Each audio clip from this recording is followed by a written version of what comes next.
Namam Vishnu Padaya Krishna Pastaya Bhutale Shrimati Bhakti Vedanta Somaniti Amani Namaste Sarasati Abhagravani Picharni Nirvisesa Sunivadi Paschita Desadarni. So I'm very happy to be here in New Dwarka. My wife Swaha was going to come, but her mother is like in her last days, so she had to stay in Florida. But you know, I have some history here. I've been here several times. I was here when they were putting the museum in, when Bardharaj had his studio here, and they put the museum in. Srila Prabhupada really loved that museum.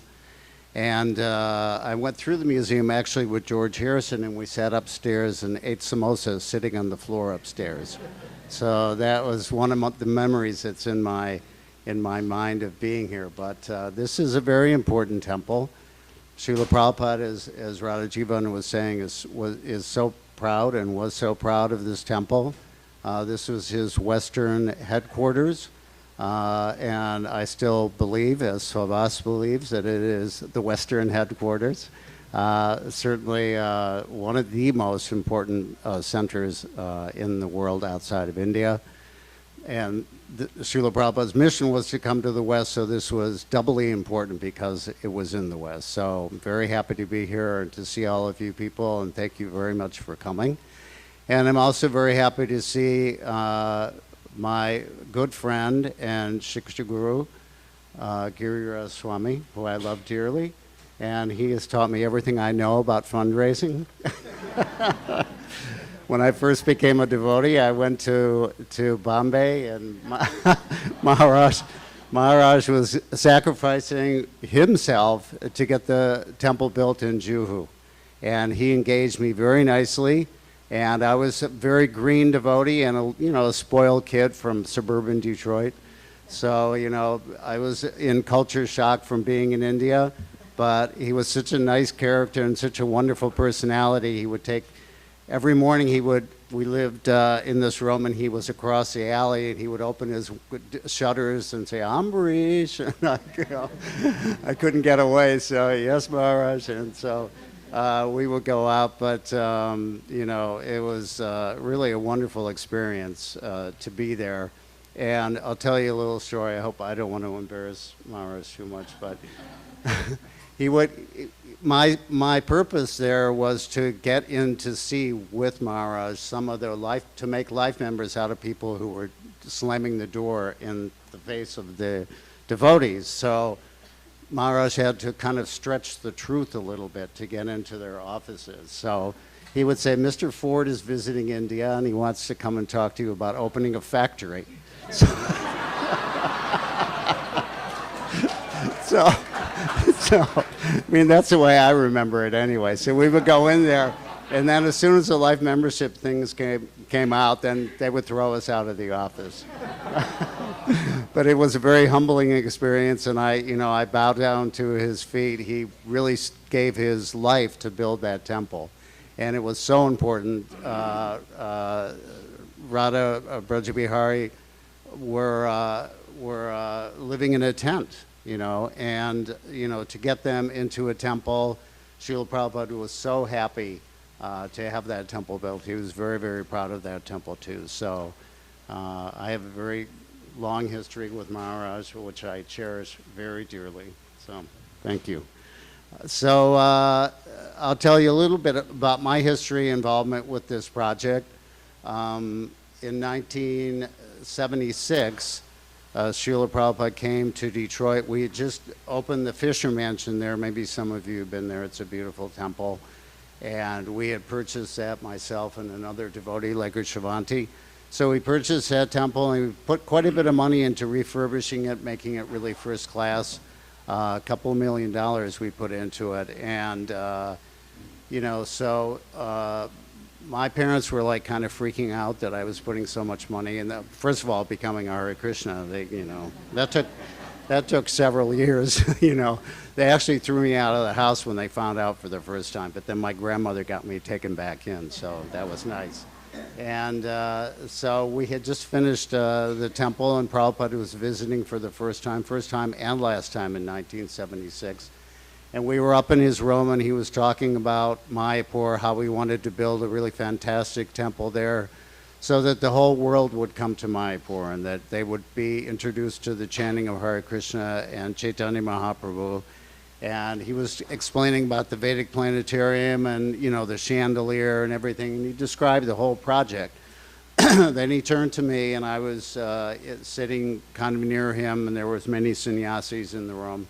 And he said, so Ambarisha Maharaj, what do you think about this?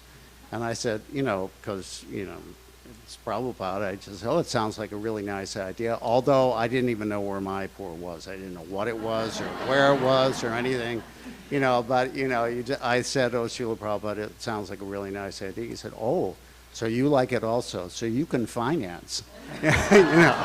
And, you know, I just finished putting a couple of million into this house, you know, in Detroit. So we all had a laugh, and somebody took a photograph at that exact minute. And I have that photograph sitting on my desk at home. So we're all sitting around, probably we're having a chuckle. But it was at that moment where he planted the seed to help with this project. And Srila Prabhupada, of course, departed the year afterwards. And the plans for the project kind of went through many variations, and, you know, we had many groups that were involved, and, you know, none of them quite fit. And, you know, the communist government was also in West Bengal, so it was very difficult to get anything going. Then in 2006, you know, we had come up with many schemes to try to get the government to work with us and be friends with the government and create jobs for everybody. We tried everything, and they were onto us. We had all this land. Oh, sorry. We had all this land that was, you know, being held in trusts, but you know, the government actually knew that it was all owned by ISKCON. So in 2006, they came down really hard on us. And they said, you're not going to build a temple. We're going to vest all your land, which means they're going to take the land back and give it to the farmers. We're going to just stop everything. So this was a brick wall we ran into in 2006. So we had gotten calls from the government of Orissa, and they were saying, why don't you come down to Jagannath Puri? We'll give you land. It will support you 100%. So it was very tempting to go to take the whole project and move it to Orissa, you know, where we could get the support of the government and do the kind of project that, you know, we were envisioning. But, you know, I was really torn between, should we do this or should we stay in Mayapur and just fight and wait and see what's going to happen? So the night before I came over to India to go to the GBC meeting, I was very frustrated. I was in Florida. There was a thunderstorm, and I went to bed, and before I went to sleep, I just said, Srila Prabhupada, just tell me what you want me to do, because I was so frustrated. And I went to sleep, and just before dawn, I had a dream, and I was sitting at Prabhupada's feet, and I said, Srila Prabhupada, where do you want us to move this project to Jagannath Puri? You know, because Chaitanya Mahaprabhu had his pastimes in Puri. Or do you want us to stay in Mayapur? And Prabhupada just sat there and didn't really say anything, and then I woke up. And I was thinking afterwards, you had an opportunity to ask Srila Prabhupada anything, and you asked such a stupid question. He's been talking about Mayapur for so many years and reiterated it so many times, time again, how important this project was, how much he wanted it to be in Mayapur. So, you know, I took that as a sign that, yes, we have to figure out how to do it somehow or another. So the whole way over to the GBC meeting, I was thinking, how are we going to do this? You know, this is, you know, we've been stopped by the government. We did have 25 acres that was totally in ISKCON's hands, where the gardens are. Some of you have been to Mayapur, the beautiful gardens, right in the middle of the campus. So I got to the GBC meeting, and I said to them, look, you know, we have land here. We can build the temple here. You know, I still want to build the temple. I don't really want to build this design because I think it's unbuildable. Before I came to the GBC meeting, I went to see my friend Radhanath Swami in Chowpatty, and I told him what my dilemma was, that I wanted to build a temple, but I wanted to build a buildable temple. Not only buildable, but affordable for ISKCON. We're not Swami Narayan. we're ISKCON. We can maybe, afford maybe less than 100 million. 100 million is really stretching it for ISKCON. Krishna is a friend of the poor, and believe me, I've learned that over the years. It's very true. But so I presented that I want to build this temple. I want to make it so it's buildable and affordable, and they backed me all the way. And so we started then. We came up with this plan based on everything that Srila Prabhupada had said that he wanted in this temple.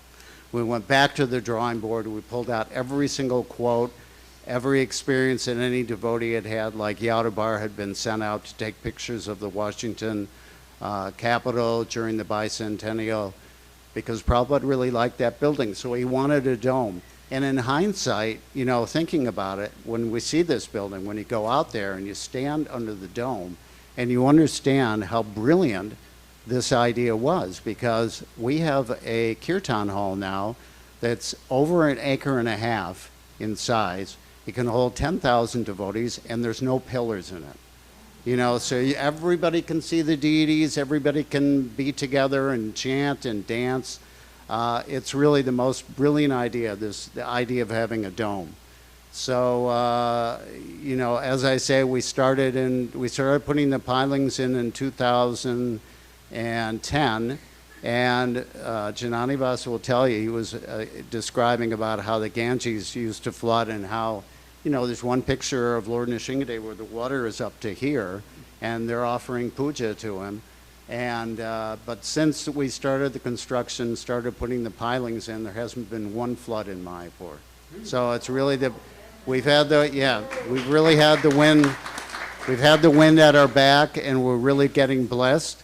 And once I put the initial seed money in, then we came up with a plan to go out and go around the world. We went to South Africa. We went to the Middle East. We have a wonderful team. Radha Jivan is a dynamo, and he's just been terrific. Yeah, please give him a hand, because he really is wonderful. His heart and soul is so much into this project. I get embarrassed because I can't keep up with him. And his able assistant, Braj Vilas, also is a wonderful devotee. He'll never say no. So then we came up with this plan and asked Janani Vas, as Radha Jivana had described. And so we're so lucky to have him. He's the heart and soul of Mayapur. Whenever I go there, I see him up during the greeting of the deities in the morning. He's holding the mirror up to show Radha Madhava what they look like after he's dressed them. He's so attached to them, and they're the most beautiful deities in the world. And Panchatattva is just the most merciful and most beautiful deities in the world. So we're very fortunate that we have this plan and this project to work on. It was very dear to Srila Prabhupada. It's actually, I told Radha Jivan in confidence, of course, now I'm saying it on the internet and everywhere, that I think that this project is uniting ISKCON. There's been so many problems we've been through for the last 20, 30 years. And, every temple I go to, I see the devotees there, and they're so attached to Srila Prabhupada, and they want to work together and cooperate together the way Prabhupada asked us to bring about this temple as the world headquarters. It's the home of every devotee, every follower of Srila Prabhupada, every member of ISKCON. This is your heart and soul, Sri Dham Mayapur. As Janani Vas Prabhu was saying, Chaitanya Mahaprabhu is just waiting to flood the world with his mercy. And from this heart, the heartbeat will spread this movement all over the world. So in every town and village. So we're glad to be here, and we're offering this very unique opportunity where you have Lord Nityananda's shoes, Lord Nrsimhadev's helmet on his appearance day are here. Janani Vas Prabhu is here, Giriraj Maharaj is here, and our humble team, we're all here, and we're offering you an opportunity of a lifetime to be involved in a small way or a large way, that's up to you, in this project. Because Krishna consciousness is absolute, every little bit is important, and every little bit counts to the Supreme Personality of Godhead. We know that story about Lord Ramchandra when he was building the bridge, and the sparrow or the spider was throwing, the grains of sand. So every little bit helps, every big bit helps, and we're all together, we're all family trying to build this temple, and it's something that we can all be proud of as members of ISKCON. So I fall at your feet. Please help us if you can, and give us your support and your love so we can carry out this very important mission and desire of the founder, Acharya Srila Prabhupada. Thank you very much. Hare Krishna.